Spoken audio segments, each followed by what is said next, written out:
Olá, pessoal. Nós vamos falar dos segurados da Previdência Social.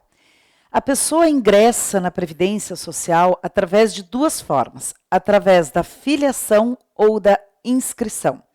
A filiação é o fato jurídico do trabalho. Toda pessoa que exerce uma atividade remunerada é automaticamente filiada à Previdência Social, vinculada à Previdência Social. A inscrição é a formalização dessa filiação, desse fato jurídico, transformando ou levando a pessoa para o conhecimento do sistema previdenciário, a conhecimento do INSS e a conhecimento do CNIS, Cadastro Nacional de Informações Sociais, que é o sistema que congrega todas as informações sobre o ingresso do segurado, as contribuições, os valores, o empregador, tudo isso. E tem muitas outras informações que mais adiante certamente vocês vão estudar, que quando o CNIS aponta lá especificidades, como por exemplo, índice de exposição a agentes nocivos, vínculo extemporâneo, então ele tem muitas informações. Mas a informação mais importante do CNIS é sobre a vida laborativa do segurado. Então ele ingressa, ele é inscrito na Previdência Social e essas informações vão para o Cadastro Nacional de Informações Sociais. A inscrição, ela em geral é feita pelo contratante dos serviços. Desculpe. Por exemplo, um empregado começa a trabalhar, quem vai trazer, jogar as informações para dentro do sistema não é ele, é o seu empregador. Um contribuinte individual começa a trabalhar para a pessoa jurídica, esta pessoa jurídica vai fazer a inscrição, a formalização, o recolhimento de contribuições. Claro que, na maioria dos casos, a pessoa começou a trabalhar uma primeira vez na vida, o primeiro vínculo empregatício, ela precisa ser inscrita. A partir dali, se utiliza a mesma inscrição. Hoje, nenhum segurado deve ter mais de um número de identificação do trabalhador, chamado NIT. Antigamente, muitas pessoas tinham o PIS e o NIT. Por exemplo, uma pessoa que era empregado e também exercia atividades como autônomo, contribuinte individual, acabava tendo duas inscrições. Todas essas inscrições foram, em tese, unificadas. Eu digo em tese, porque na prática nem tudo migrou para o sistema corretamente, enfim, mas na maioria dos casos, esses dois NITs se transformaram num só, número de inscrição do trabalhador, e é nessa inscrição que tudo acontece. Ou seja, uma pessoa que pode continuar exercendo a atividade como empregado e como contribuinte individual, mas as duas contribuições elas vão cair na mesma inscrição. No caso do empregado, doméstico, trabalhador avulso, contribuinte individual que presta serviço para pessoa jurídica, a responsabilidade pela formalização desse contrato, desse vínculo, é do contratante. Mas, quando se trata de contribuinte individual que presta serviço para pessoa física por conta própria, como, por exemplo, um advogado, ou quando se trata de segurado facultativo, dona de casa, desempregado, aquela pessoa que não seria obrigada a contribuir, mas por opção o faz, nessa hipótese, é a própria pessoa quem tem que fazer a inscrição. Não é alguém em lugar dela, é a própria pessoa que precisa fazer essa inscrição. Então, na primeira hipótese, nas primeiras hipóteses que eu falava, a inscrição, a formalização do fato jurídico do trabalho é feito pelo contratante, e nas últimas duas hipóteses, a formalização é feita pelo segurado. Na última que eu falava do segurado facultativo, inclusive, a inscrição dele é uma manifestação de vontade de ingressar no sistema previdenciário. Significa dizer, o INSS nem sabe que ele existe, muito menos que ele quer participar do sistema, quer contribuir e quer um dia usufruir provavelmente dos benefícios. Então, segurado facultativo, que como o nome diz é facultativo, ele pode escolher contribuir ou não, ele vai manifestar sua vontade, recolher a contribuição e aí ele ingressa no sistema previdenciário. Nós vamos falar de todos os tipos de segurados da Previdência Social, todas as categorias de segurados da Previdência Social. O primeiro deles é o segurado empregado. Bom, o segurado empregado, ele é aquele que presta serviço de natureza urbana ou rural em caráter não eventual, sob subordinação e mediante remuneração. O empregado, no regime geral de previdência social, ele é muito mais que isso. Mas o empregado mais importante, digamos assim, ou mais comum, é esse aqui. É o que presta serviço à empresa mediante subordinação e remuneração. Sobre essa primeira parte aqui, que é o artigo 11, inciso 1, a linha A, aliás, toda a previsão legal dos segurados da Previdência está nos artigos 12 a 14 da Lei 8.212, 11 a 13 da Lei 8.213, 9 a 14, 9 a 14 do Decreto 3.048. Bom, então lá no artigo 11, inciso 1, a linha A da Lei 8.213, caracteriza o empregado, aquele empregado típico da CLT. Vejam, aqui eu digo, quem presta serviço a uma empresa mediante subordinação e remuneração em caráter não eventual. Lá na CLT, fala do empregado que é aquele que tem o caráter da pessoalidade, é prestação de serviços dele, ele não pode colocar ninguém no lugar, então a prestação de serviços dele, então a pessoalidade, a remuneração, a subordinação e também a habitualidade, que aqui se chama de não eventual, não eventualidade. Algumas coisas precisam ser ditas ainda sobre esse primeiro empregado que nós estamos vendo. Primeiro, quando a lei fala natureza urbana ou rural, por que ela cita essas duas hipóteses? Por duas razões. Primeiro, porque antes de 1991, quando esta lei foi publicada, o empregado rural e o empregado urbano eram tratados em normas distintas. O empregado rural tinha uma proteção diferente, ele não recolhia contribuições, ele não tinha os mesmos direitos, ele não tinha direito a vários benefícios que o empregado urbano tinha. Com a Constituição de 88, com o princípio da uniformidade e equivalência dos benefícios e serviços às populações urbanas e rurais, os empregados rurais e urbanos passaram a ter o mesmo tratamento. Então, a primeira razão pela qual consta aqui natureza urbana ou rural é essa, ou seja, é uma determinação constitucional de dar um tratamento igualitário para trabalhadores urbanos e rurais.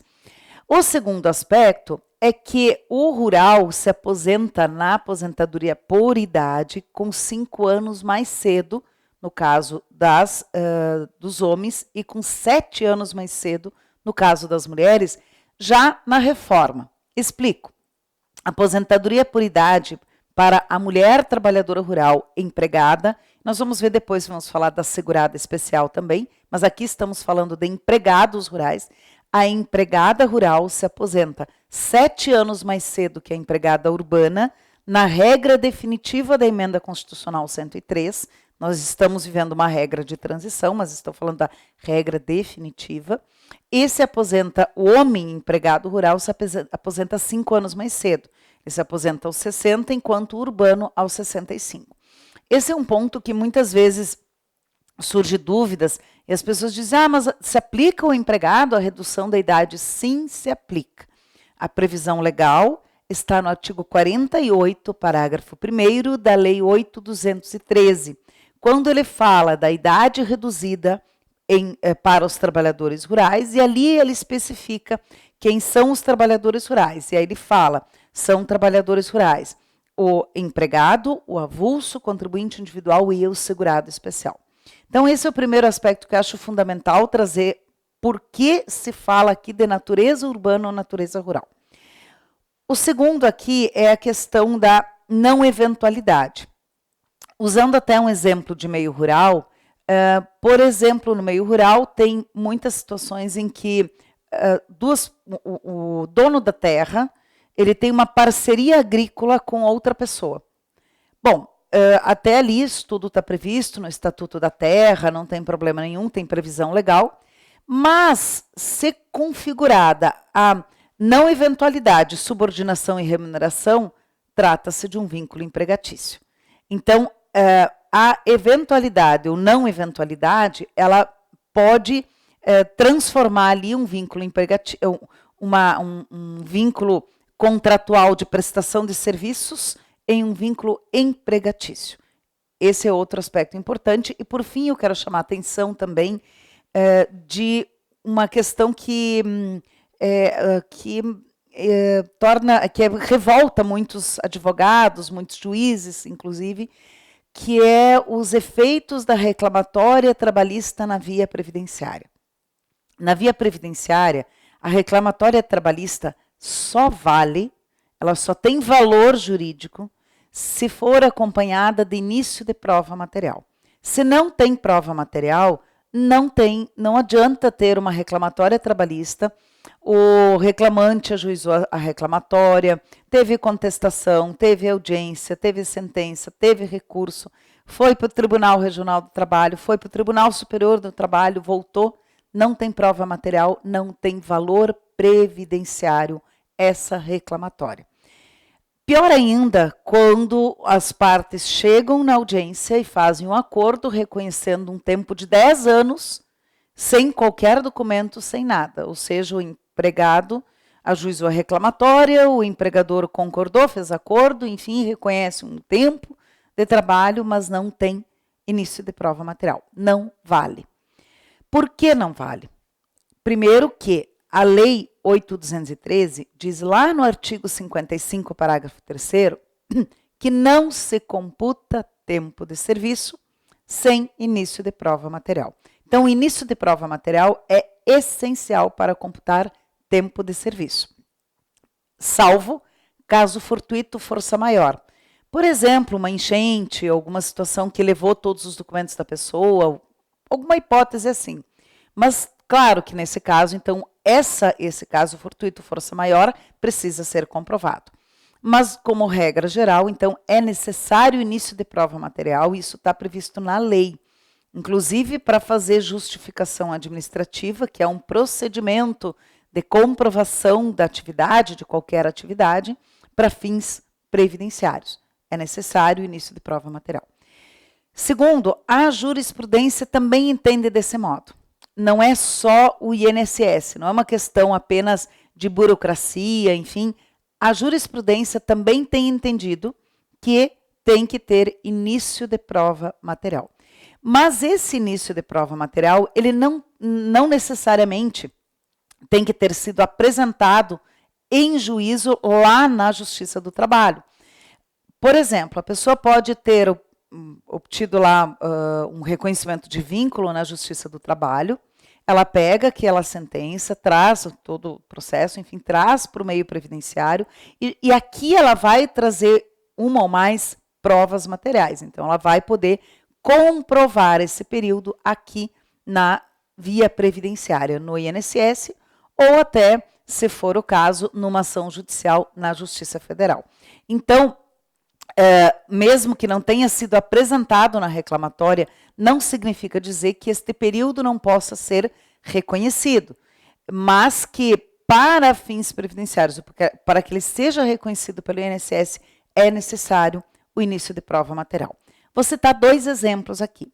Primeiro exemplo de uma pessoa que trabalhou num posto de combustível e veio a falecer, não em decorrência do trabalho, mas veio a falecer, ela tinha começado a trabalhar há pouco tempo, o empregador não tinha assinado a carteira, não tinha formalizado esse contrato, ele faleceu, a viúva pediu o benefício no INSS, o INSS indeferiu por falta de qualidade de segurado, porque ele não havia informações sobre esse vínculo dentro do sistema previdenciário.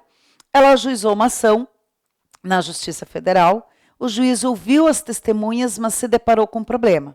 Como que eu vou reconhecer o tempo sem início de prova material? Não adianta eu aqui reconhecer, o INSS vai recorrer, e aí vai no tribunal ou na turma recursal conseguir reverter, porque não tem efetivamente início de prova material. Então, ele questionou no momento derradeiro para a viúva se ela não tinha absolutamente nada em casa que pudesse indicar que ele tinha trabalhado nesse posto de combustível. E a viúva disse, olha, a única coisa que eu tenho é o macacão de frentista. E trouxe aos autos o macacão de frentista, o nome dele no macacão do segurado falecido, o nome do posto nas costas, na parte de trás do macacão. Pronto, resolvido, foi o início de prova material. Quero dizer, início de prova material não é necessariamente prova documental. Tá? Tem que raciocinar como prova de uma forma mais ampla. Segundo exemplo, o segurado faleceu no trabalho, era vinculado à construção, trabalhador da construção civil. Ele caiu do andaime do 10º andar, despencou, morreu na hora. E, fazendo até um parênteses, a construção civil é um dos setores de maior informalidade no Brasil. Então, ele morreu, não tinha carteira assinada, não tinha nada. E, apesar de ter morrido no trabalho, o INSS não reconheceu a condição de segurado dele para o pagamento de pensão por morte. Nesse caso, houve uma reclamatória trabalhista, e lá na reclamatória trabalhista houve acordo para reconhecimento do vínculo, para pagamento de indenização, para pagamento de verbas, enfim, foi feito um acordo. E, num primeiro momento, a viúva pegou aquele processo, trouxe para o INSS, e o INSS indeferiu. Ela fez um recurso administrativo. No recurso administrativo, a Junta de Recursos determinou que o processo baixasse em diligência para que fosse oportunizado à viúva, à dependente, de apresentar algum elemento de prova. E também sugerido que buscasse junto à empresa esse tipo de prova. E ela foi até a empresa e a empresa forneceu para ela o cartão ponto desse trabalhador. Mas não era assim bem um cartão ponto. Era era no modelo do cartão ponto, só que dizia assim, tantas horas de trabalho tal dia, tantas tal dia, e ia colocando apenas as horas extras.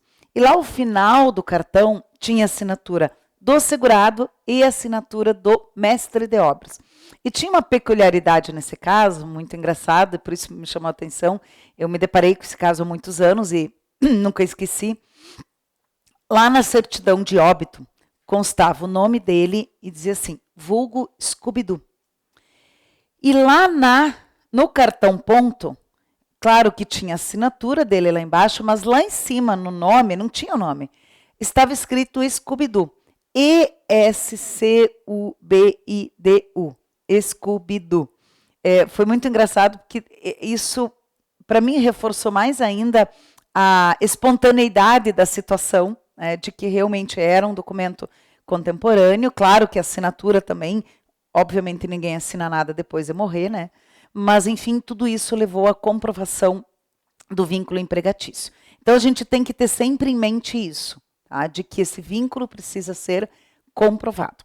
Uma vez que o vínculo, ou melhor dizendo, uma vez que o tempo de serviço está comprovado, transformar ele num vínculo empregatício é mais fácil. Não precisa início de prova material. Por exemplo, já consta lá no sistema, mas consta como se fosse contribuinte individual, e esse contribuinte individual ajuizou uma reclamatória e obteve êxito, dizendo que, na verdade, aquilo não se tratava de prestação de serviços na forma autônoma, e sim como vínculo empregatício. Obteve essa sentença, aí o INSS ele vai se adequar a essa sentença, e isso está previsto na instrução normativa do INSS. A questão é quando não há nem comprovação do vínculo empregatício, da atividade desempenhada. Aí é que complica. Então, essa primeira linha do inciso 1 do artigo 11 trata do empregado típico de empresa. E para fechar ainda mais uma questãozinha que agora eu lembrei, quando fala presta serviço à empresa, ele está querendo dizer também empregador pessoa física. Ele não se refere apenas à empresa pessoa jurídica. É porque o artigo 15, parágrafo único da Lei 8.212 diz que equipara-se à empresa aquele contribuinte individual que contrata alguém para lhe prestar serviços. Então, por exemplo, o engenheiro tem lá um escritório e ele contrata uma secretária para prestar serviços. Essa secretária é empregada. Não é porque esse engenheiro não é pessoa jurídica que ela não é empregada. É como se fosse. Então, aqui terminamos esse bloco, continuamos no próximo.